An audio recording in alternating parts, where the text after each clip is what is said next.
Que Dieu nous bénisse. Alors, grand 2, évaluez votre assemblée.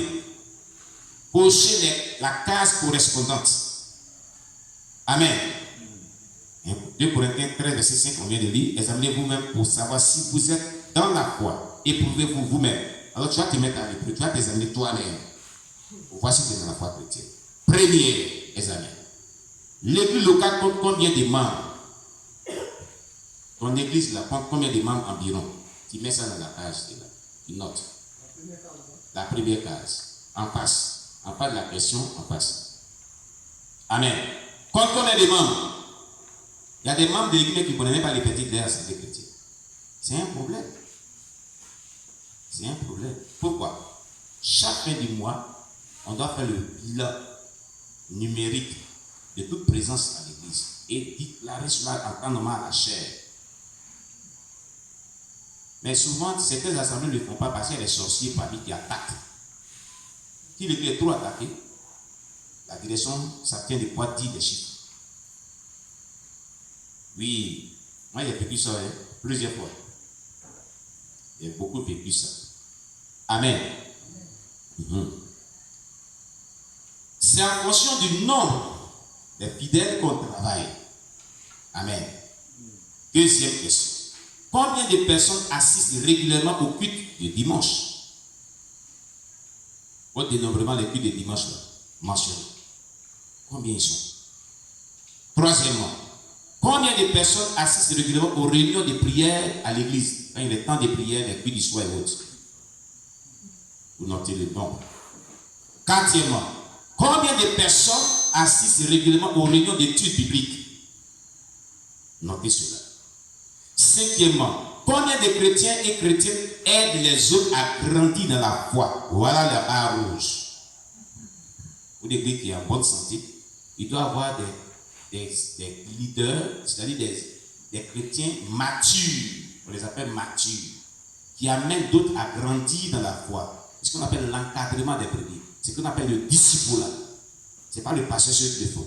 Il faut avoir des chrétiens qui le font. Combien de chrétiens qui le font? Mentionnez. S'il n'y en a pas, ne mettez pas. Mettez 0. S'il n'y en a pas, notez. Notez, hein. On note. Vous examinez votre assemblée. C'est que s'il y a des gens qui restent au moins un pour que vous puissiez photocopier. Et vous laissez au magnifique. Mais notez, puisque c'est l'examen de votre assemblée chrétienne. Pour qu'après, on va tourner le résultat.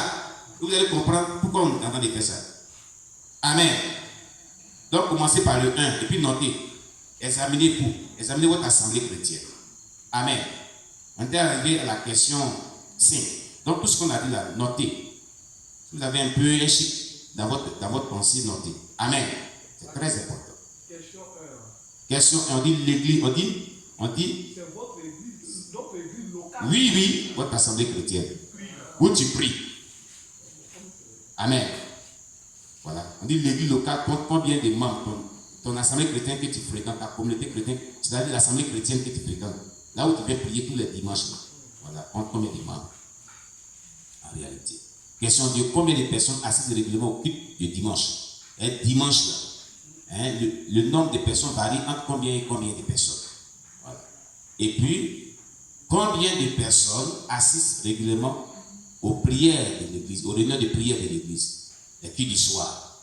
Ça varie entre combien de personnes souvent. Et puis, quatrième question, combien de personnes assistent régulièrement aux réunions d'études bibliques? Amen. Voilà. Et cinquième question, combien de chrétiens et chrétiennes aident les autres à grandir dans la foi? Une église qui manque ces genres d'éléments-là, l'église elle est morte spirituellement. Elle ne peut pas évoluer. Elle est malade. Vous comprenez? Elle est malade. Voilà. Elle est malade. Sixième, combien de chrétiens et de chrétiennes sont d'une cellule de quartier? Les chrétiens qui ont des cellules de prière dans les quartiers. Par cellule de prière, on trouve combien de chrétiens? S'il n'y en a pas du tout, c'est que l'église a un problème. Pour une église débutante, c'est compréhensible. Amen. Il y a les églises qui sont débutantes. Ils ne sont pas à ce niveau-là. C'est compréhensible. Tout à l'heure, on va voir aussi comment reconnaître la spiritualité de l'église. On parle de l'église débutante, l'église en progrès, l'église en mi-progrès. On va voir tout ça. Et quel remède? Les remèdes là, soufflez que c'est dans la formation qu'on donne tous les détails. On ne peut pas rater tout. Amen. Alléluia. Et puis, septième question, combien de chrétiens et chrétiens ont déjà amené une personne au Seigneur? Cela est très important. Dans votre assemblée chrétienne, combien de chrétiens amènent des gens au Seigneur? A déjà amené une seule âme au Seigneur, puis elle est restée dans l'assemblée chrétienne.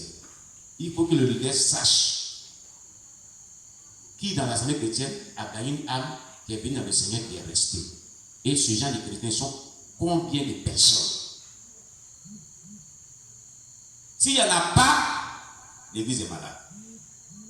S'il y a 2 et l'effectif de l'église c'est 100 ou bien c'est 50, l'église est malade. Pourquoi tous les autres n'arrivent pas à le faire?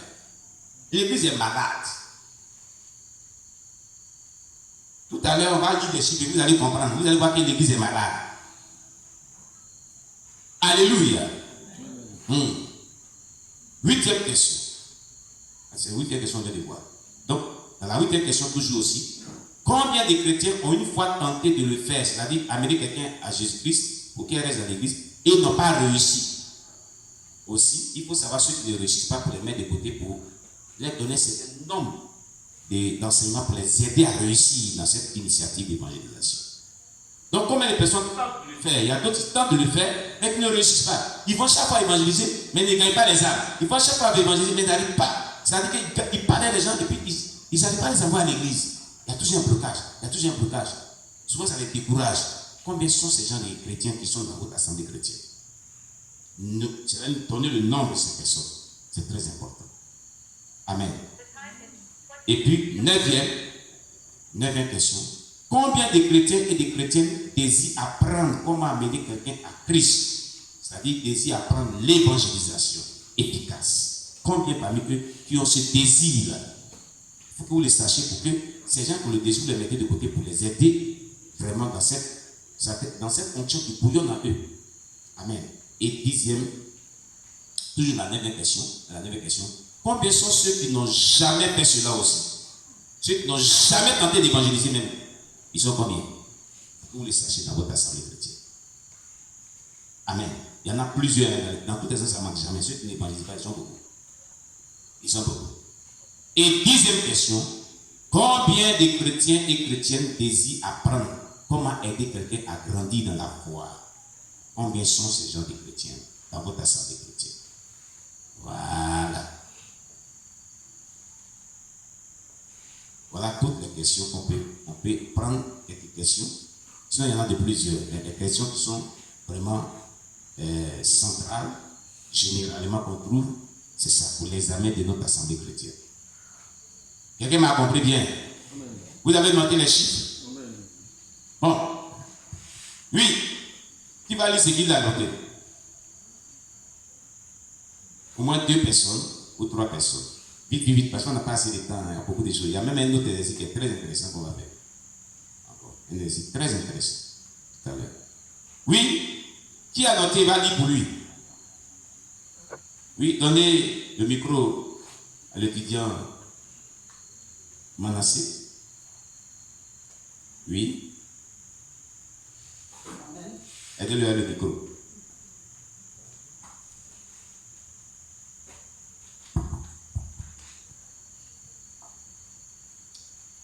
Bon, pour la première question, oui.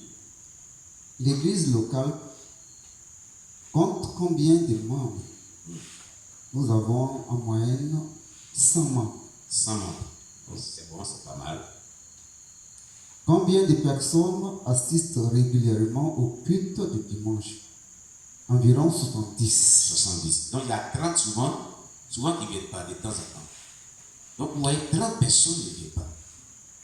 Or, en temps normal, toute l'église doit être présente. L'église là a un problème. Combien de personnes, la troisième question, combien de personnes assistent régulièrement aux réunions de prière à l'église? La moyenne 5. Oui, 600, c'est 5 personnes les plus du soir. Ça veut dire que l'église est malade. Cette assemblée est vraiment malade. 4. Combien de personnes assistent régulièrement aux réunions d'études bibliques? D'études de la parole de Dieu. Zéro. Zéro. Vous voyez, une église où on fait l'étude biblique et personne ne vient. C'est un problème. C'est un problème grave. Une église, tous les dimanches souvent qui varie en 70, c'est une église attaquée violemment par le diable. Le diable n'aime pas que les chrétiens découvrent le secret de la parole de Dieu. C'est pour ça que vous pouvez comprendre que toujours l'écriture dans les études bibliques baisse. Il n'y a pas d'église où les fidèles soient 100 personnes, ou bien 300 ou 500 personnes, et les cultes d'études bibliques, eux tous sont là. Il y a toujours maintenant. Ça, c'est toutes les assemblées chrétiennes. Le diable va tapasser la parole de Dieu est le secret. Pour les plus fortes. Zéro, si les 100 membres, zéro à l'étude biblique. C'est un problème très grave. Une telle église, est-ce qu'elle peut évoluer? Elle sera stagnante. Continue. 5. Combien de chrétiens et chrétiennes aident les autres à grandir dans la foi? Oui. Une dizaine. Une dizaine. Une dizaine. Mais là, il y a un problème. S'ils font bien leur travail, les gens ne vont pas manquer. Parce que c'est dans les études qu'ils ont connu comment encadrer les autres. N'est-ce pas? Il va falloir qu'ils trouvent des personnes pour faire le relais. Donc, eux doivent former des personnes pour faire le relais. Mais si les personnes ne viennent pas aux études, il y a un problème. S'il y a 10 personnes qui sont prêtes à encadrer les gens, et les 10 ne voient pas les gens aux études publiques pour pouvoir les former, pour pouvoir les aider, il y a un problème. On continue. 6. Combien de chrétiens et de chrétiennes sont d'une cellule de prière? Zéro. Il n'y a même pas de cellule. 100 membres. 100 membres ne peuvent pas diviser l'église en cellules de prière. Il y a un problème. Oui. 7. Combien de chrétiens et de chrétiennes ont déjà amené une personne au Seigneur? Oui. 5. 5. Si les 100 membres, 5 chrétiens qui ont déjà amené une personne dans le Seigneur, ils sont restés, c'est déjà bon. Mais 5, la moyenne est très faible. Sur 100 fidèles, 5, vous voyez le pourcentage très faible. Oui. 8. Combien de chrétiens et chrétiennes ont déjà amené plus d'une personne au Seigneur? Oui. Une dizaine. Une dizaine. Combien de chrétiens ont une fois tenté de le faire et n'ont pas réussi? Encore une dizaine. Une dizaine. Ça veut dire que si les 100, les 80 ne sont pas impliqués dans l'œuvre. Ils viennent les dimanches, ceux qui viennent les 70 chaque fois là, ceux qui en ont les dizaines là, il va rester 60 qui sont réguliers là. Les dimanches qui viennent, les dimanches au pied des dimanches, ne s'intéressent pas à la vie de l'église. Ils ne sont pas engagés. Ils viennent comme spectateurs. Et puis ils retournent chez eux à la maison. Ils viennent comme spectateurs dimanche et puis ils retournent chez eux à la maison. Ce n'est plus une église. Ça, ce n'est plus une église. Ce n'est pas la vie d'une église.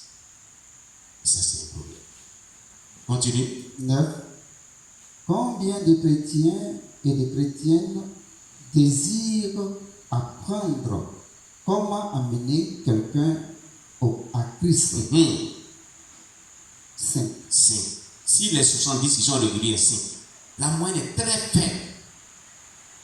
On continue. Combien sont ceux qui n'ont jamais fait cela? 70. 70. 70 personnes n'ont jamais fait ça. Tu les sens. 10. Combien de chrétiens et chrétiennes désirent apprendre comment aider quelqu'un à grandir dans la foi? 5. 5. Bon, quand on voit cette moyenne, si on fait le total, cette église, elle est vraiment malade. Amen. Elle est vraiment malade. Vous voyez, ce sont des réalités, hein, souvent. Ce sont des réalités qui sont dans la spiritualité de notre assemblée chrétienne. Ce sont des véritables réalités. Et quand on est là, que dimanche, il y a au moins 70 personnes, on dit l'église là, oh, Dieu va avancer, hein? On est nombreux. Et on danse. Alors que l'église a des problèmes dans son évolution. Une église qui est en bonne santé, pour ces 10 questions-là, répondre au moins au minimum à 8. Au minimum. Pas 5, mais 8.